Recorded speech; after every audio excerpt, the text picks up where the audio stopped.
This is going to be, what, take 3, I think? Whoa. That wasn't smart, was he? Just not. Okay, sorry about this, folks.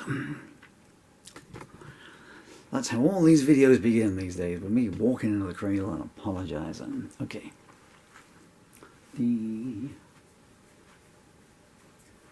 Right, this is take 3. No, I'm only doing one camera because I'm one camera left.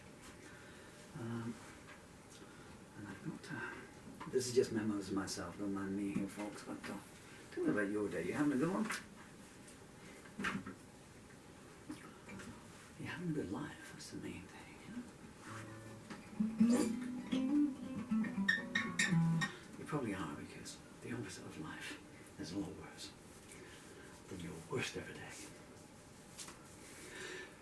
Okay, don't look at that one. This is the only one looking. Look at the lyrics. It's a long song. I'm waiting for my fingers to settle down, and hopefully for the microphone to come back to life just once. Right, memo to self. Try and adjust the beat on line 4. Get that home beat. Bum, bum, bum, bum. Yeah, I didn't think the tuning would stand 3 takes. So.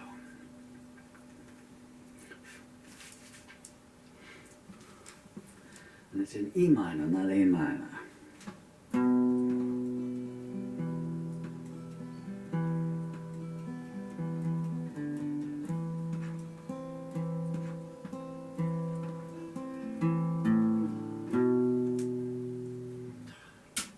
was enjoying that as well till the plectrum swing. 1, 2, 3, 4.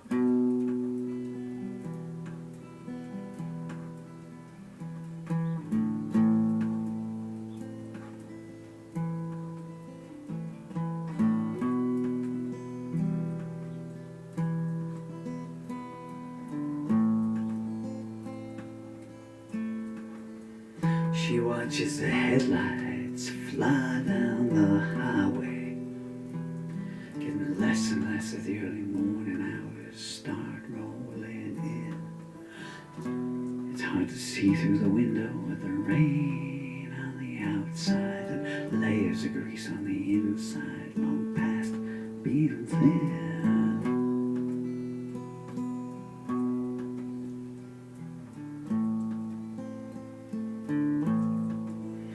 She's about 1,000,000 miles from home, or 1,000,000 years, either gauge will do. Her license says she's 20, but her eyes say times that by 5. If you asked her what her name was, she'd have to think for a minute or 2.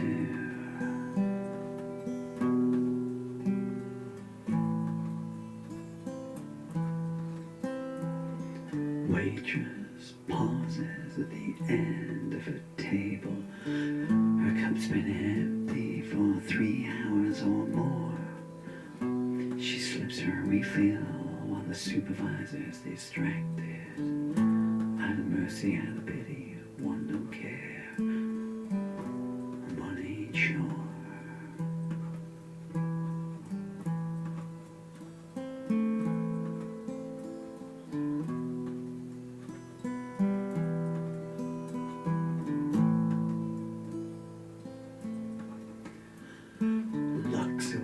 Curse, you don't know who it will land on. The bad can get the breaks, the good get broken. Could have been a prom queen, but stepdaddy got there first. So many things locked away of which she's never spoken.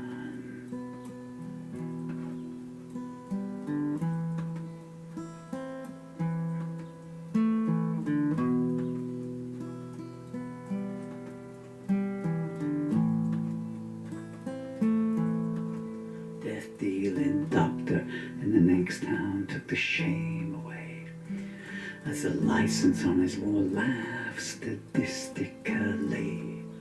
$50 in cash and no questions asked. Whistling guilt is for the victims to feel, not me.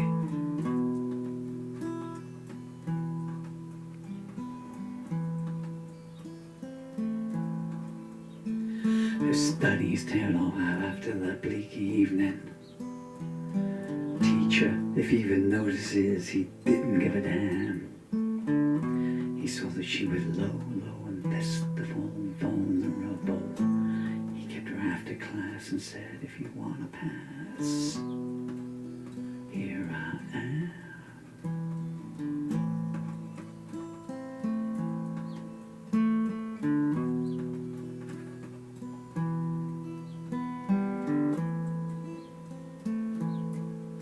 She first opened the medicine bottle when she was 16. The taste was bad, but its effects took worse ones away. When they noticed what was going on, they counseled her with a belt. Ungrateful, no good, lousy trash was their mantra from that day.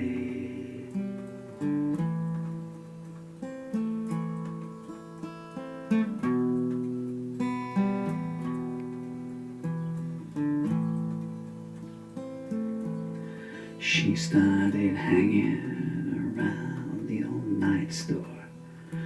Always someone willing to turn a blind eye to her age. Sometimes the asking price was too high and the bowed head wasn't enough, and a diary face would have a black eye on that day's page.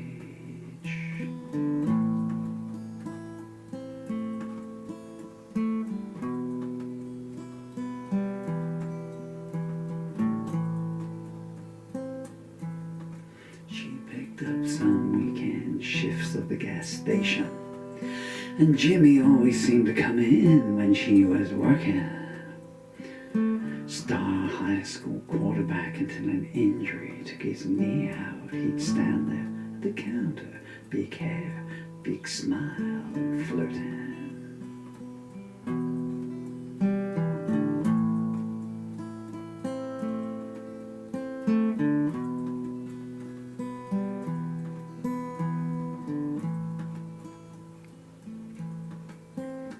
She used to look forward to his visits. They made her feel good. When he finally asked her for a date, she was flattered. He picked her up in his posh car and took her for a meal, made her feel like she was the only person in the world who mattered.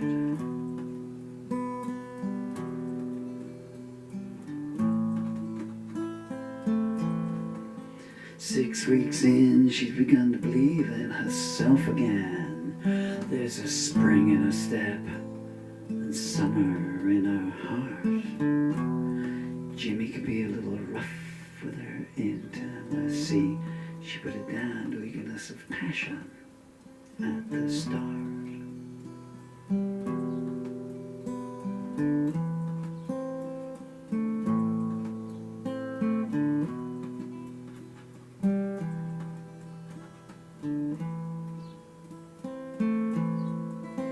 He asked her to move in, and she was quick to say yes. Her last words to her mama, "You'll never see me again."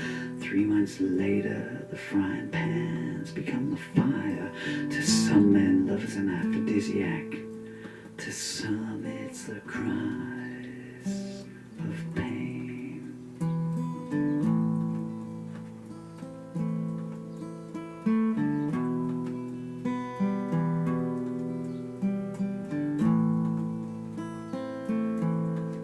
To the outside world, Jimmy was a prize catch. His playing days were over, but not his small town fame. Jack the lad with a hair trigger temper. Add the steroids in and you had petrol on an open flame.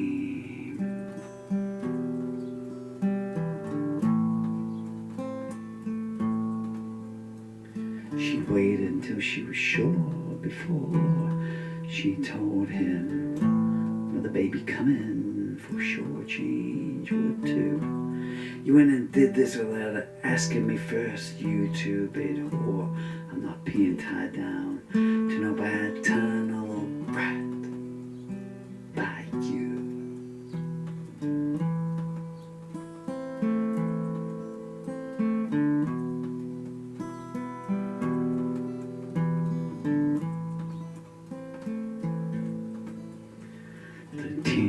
words brought to her eyes were, one thing that below to her stomach did 100 times worse than that. She laid her on the floor, gasping and bleeding, Jimmy sneering, guess that's one belly that's gonna be staying flat.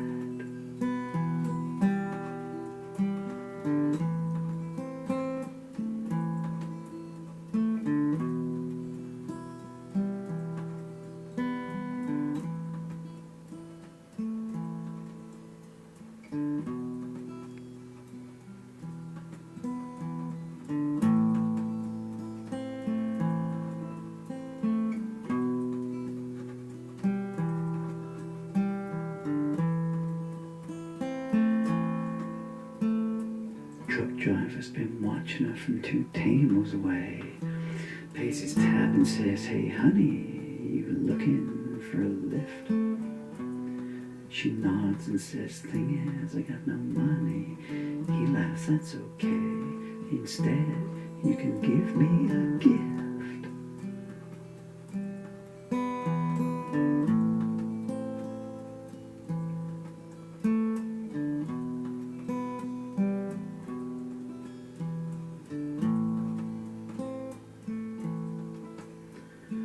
Waitress runs a cloth over the empty table, watches a truck pull out, destination and passenger unknown.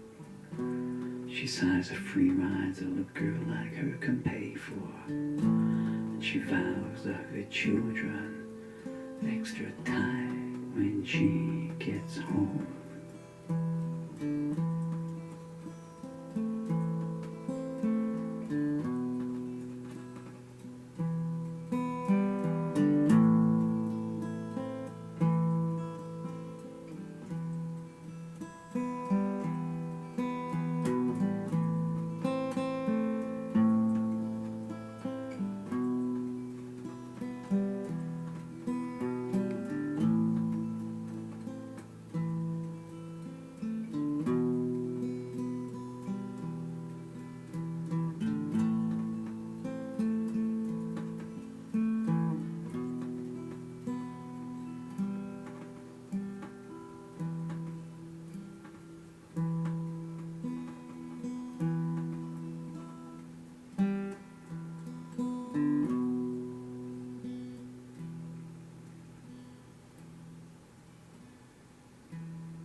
It's an awkward one. I'm not trying to make any excuses there, it really is.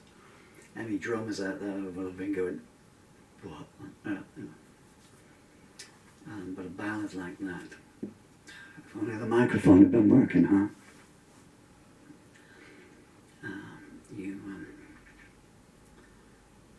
Because I've always been a live musician, you know, so the studio and everything. So when you did a song like that live, you know, if I wrote it this morning, you know, but that's not that in my repertoire. She's cried a million tears so many times before. Eye of the Needle. When you're dealing with that minimalist chord structure, you have to keep throwing the tempo out a little bit just to subtly bring the audience in and out, because otherwise they would just go. If you just, how can I explain this? I'm sure you don't care one way or the other. But if you just play those 4 chords, those 2 chords straight in a repetition of 4, what happens after a while? It becomes like a mantra, you know.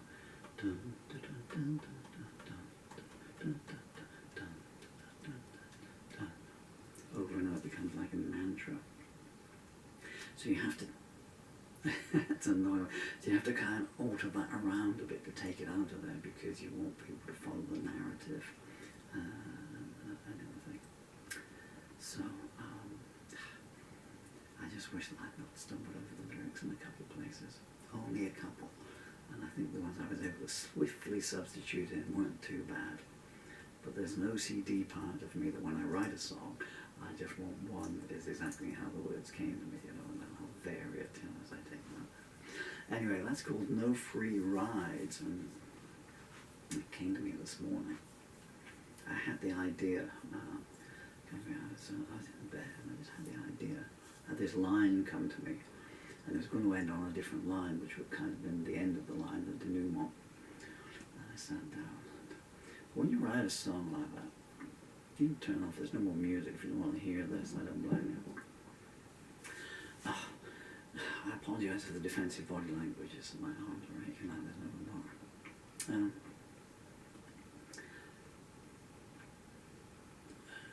You have to, I do at least, you have to know the characters. And